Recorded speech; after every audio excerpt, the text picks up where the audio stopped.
San Vicente de Paúl fue un sacerdote francés. Es una de las figuras más representativas del catolicismo en la Francia del siglo XVII. Fue fundador de la Congregación de la Misión, también llamada de Misioneros Paules, Lazaristas o Vicentinos, 1625, y, junto a Luisa de Marillac, de las Hijas de la Caridad, 1633. Fue nombrado limosnero real por Luis XIII, función en la cual abogó por mejoras en las condiciones de los campesinos y aldeanos.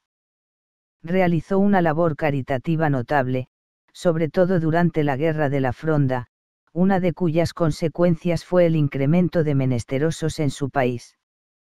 Nació en Aquitania el año 1581. Fue enviado a los 14 años al colegio de los franciscanos de Dax, que está a 5 kilómetros de Pouy. Dax es una ciudad próspera, de amplias calles y bellas mansiones. Vicente toma gusto a sus estudios, desea abandonar la vida rural, se siente con vergüenza sus orígenes y de su mismo padre. Siendo un muchacho, cuando mi padre me llevaba a la ciudad, me daba vergüenza ir con él y reconocerle como padre, porque iba mal trajeado y era un poco cojo. Recuerdo que en una ocasión, en el colegio donde estudiaba me avisaron que había venido a verme mi padre, que era un pobre campesino. Yo me negué a salir a verle. Después de 4 años de estudios en Dax, marcha a la gran ciudad de Toulouse. Su padre acaba de morir en 1598, mientras Vicente tenía 17 años, ha recibido ya la tonsura y las órdenes menores. Su padre le deja parte de la herencia para pagar sus estudios, pero él rechaza esta ayuda, prefiere valérselas por sí mismo. Para subsistir, enseña humanidades en el colegio de Buñet y sigue a la vez con sus estudios de teología. En 1598 recibe el subdiaconado y el diaconado, y el 23 de septiembre de 1600, en Château-l'Évêque, es ordenado sacerdote por el anciano obispo de Périgueux. Si yo hubiera sabido, como lo he sabido después, lo que era el sacerdocio cuando cometí la temeridad de aceptarlo, habría preferido dedicarme a trabajar la tierra antes de ingresar en un estado tan temible, escribirá más tarde. El obispo de Dax le ofrece una parroquia, pero hay otro candidato. Vicente renuncia, prefiere proseguir con sus estudios y apuntar más alto, aspira a ser obispo. En 1604 obtiene el doctorado en teología.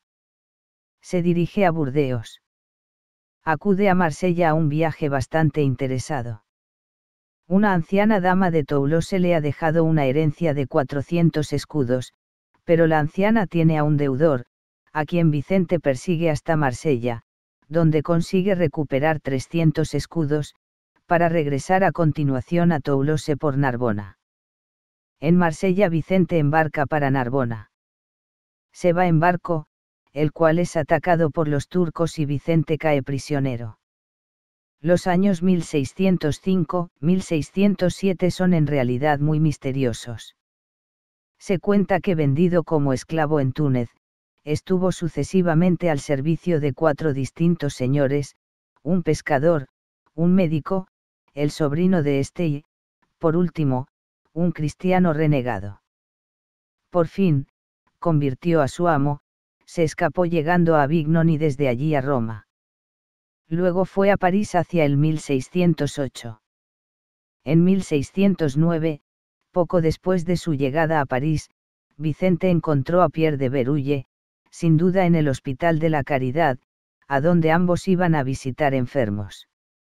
Berulle tenía una doble vocación, la cura de las almas y la fundación de un grupo de sacerdotes espirituales. El clero salía en un estado lamentable de las guerras de religión, los decretos del Concilio de Trento referentes a la formación de los sacerdotes no se cumplen, de lo contrario, Vicente no habría sido ordenado a los 19 años, ya que el concilio exigía 25 años de edad mínima para la ordenación sacerdotal, eran muchos los obispos que vivían como grandes señores, alejados de sus diócesis. Se está abriendo paso un nuevo movimiento. En Italia, Felipe Neri ha fundado la Congregación Sacerdotal del Oratorio, que al igual que los oblatos fundados en Milán por Carlos Borromeo, desea vivir un sacerdocio fervoroso. Berulle trata de convencer a Francisco de Sales para que funde el oratorio en Francia, el cual rechaza la oferta. Entonces este, a instancias del arzobispo de París, Henry de Gondi, fundará en 1611 el Oratorio de París, una congregación de eclesiásticos en la que se practicara la pobreza, en contra del lujo, se hiciera el voto de no pretender beneficio o dignidad alguna, en contra de la ambición, y se viviera igualmente el voto de dedicarse a las funciones eclesiásticas, en contra de la inútil inactividad.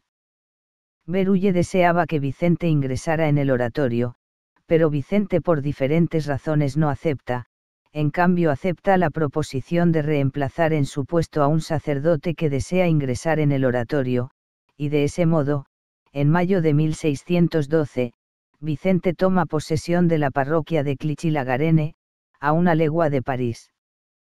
Se trata de una parroquia de 600 habitantes, de carácter semirural, habitada sobre todo por hortelanos donde Vicente se encuentra a gusto. Allí enseña el catecismo, repara el mobiliario de la iglesia. Hace 12 años que es sacerdote y es la primera vez que ejerce un ministerio sacerdotal. Berulle, que sigue soñando con grandes cosas para Vicente, hace que lo nombren preceptor de la ilustre familia de Gondi, Philippe de Gondi, sobrino del arzobispo de París. Vicente llega allí en septiembre de 1613, me alejé con pena de mi pequeña iglesia de Clichy, escribe a un amigo. Ya tenemos a Vicente provisto de un excelente reducto. Da algunos cursos y lecciones a los niños y lleva una vida palaciega en Montmirail, en Joinville, en París, en Folleville.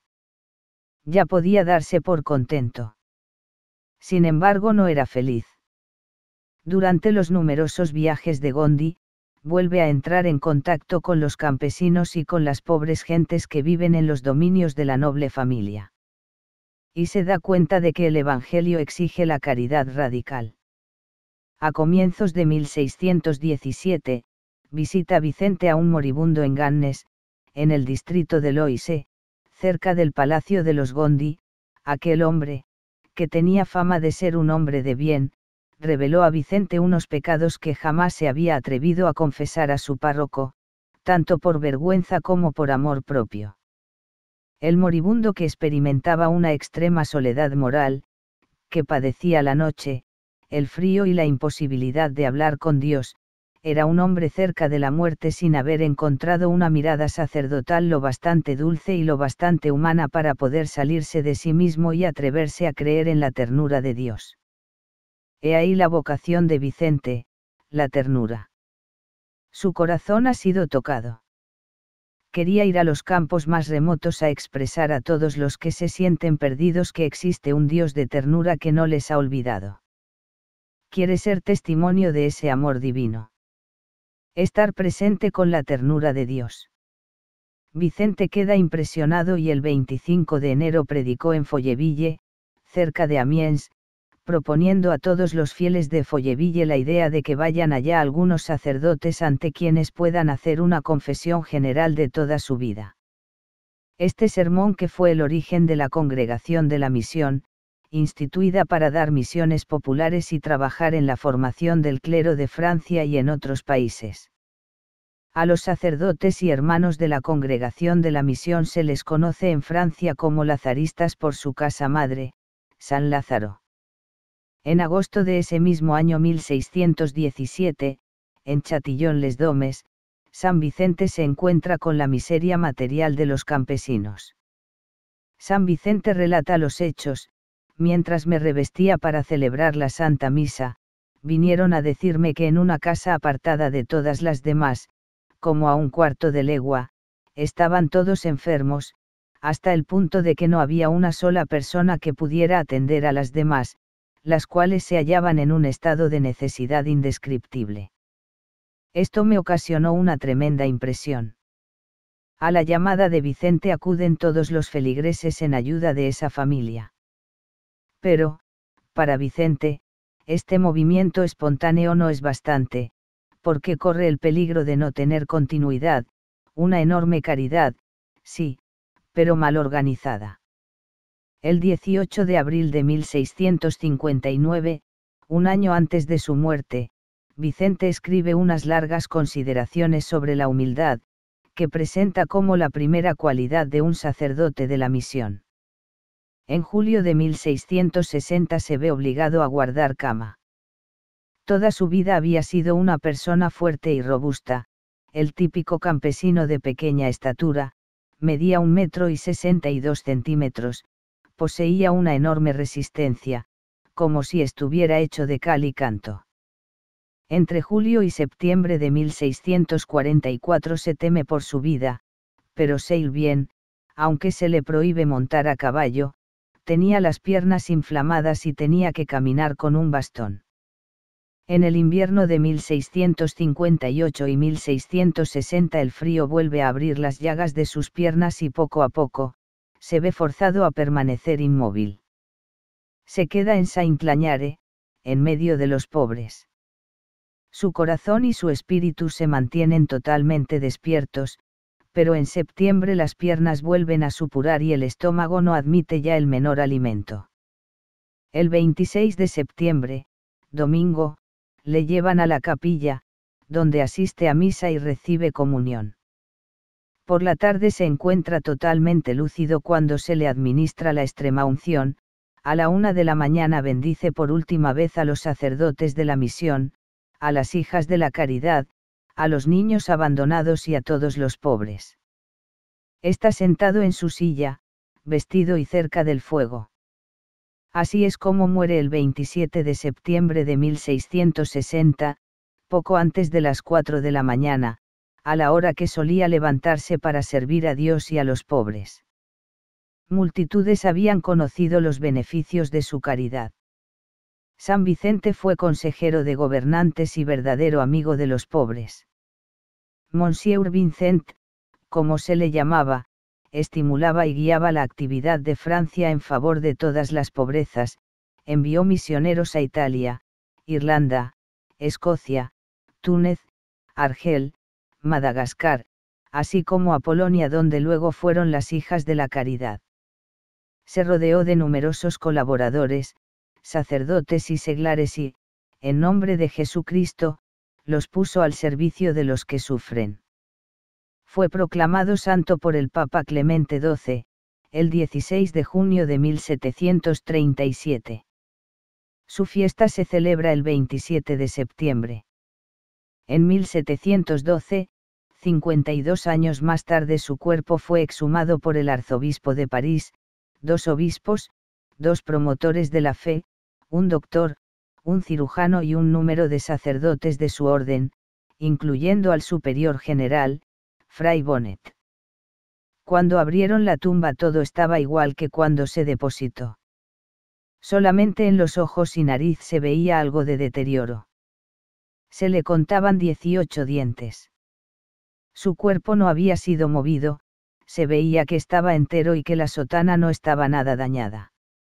No se sentía ningún olor y los doctores testificaron que el cuerpo no había podido ser preservado por tanto tiempo por medios naturales.